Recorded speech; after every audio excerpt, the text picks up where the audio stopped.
I imagine it's always a little bit different when you've already been out there, the adrenaline rushes calmed down a little bit, and now you have to get yourself prepared again, albeit in the pit lane with all the cars around you.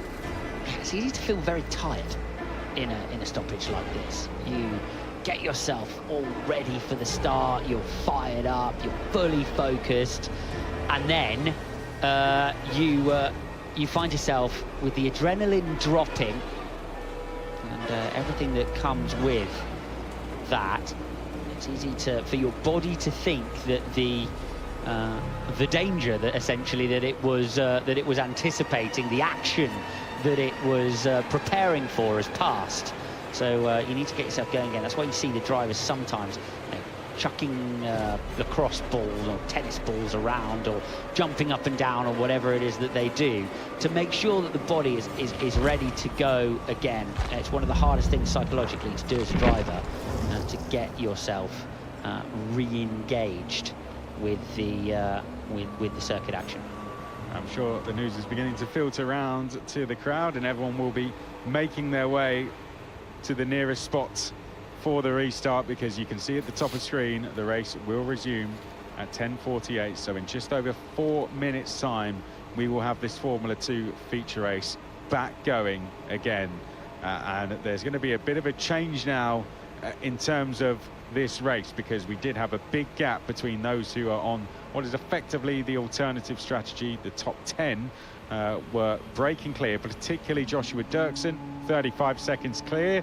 But now Noel Leon has made 2 pit stops. He came in at the start on the super soft tyres, put on an older set of medium tyres, and when that safety car came out, Campos were very quick to respond. They brought him in, and they've essentially put him to the front of the queue on what we could call the effective lead of the race down in P11. Yeah, so Noel Leon, of course, with that penalty which came across both races, started at the back of the field, and has effectively now done a 2-stop race, having started on the super soft, and then he's come in, and he's already come in once at this point, but this will form his mandatory pit stop, where he puts on his second set of medium compound tyres. He'd already come in and relinquished the set of super soft tyres that he started on.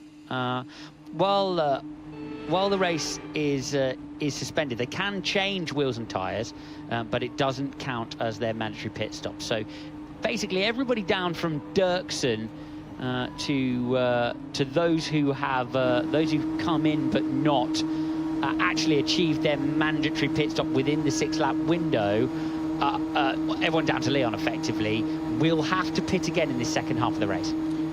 Precisely that, and for Dirksen this is a really unfortunate scenario, because he built quite the gap, hadn't he? But now that gap will be completely reduced. Rafa Camara will now be looking at Noel Leon to try and get past him on the restart. We've seen a driver go from 22nd to first before. You remember Gabriel Bortoleto did it back at Monza, and did so with really good reactions under a safety car coming out, did a pit stop and put himself all the way up the order and went on to win the race.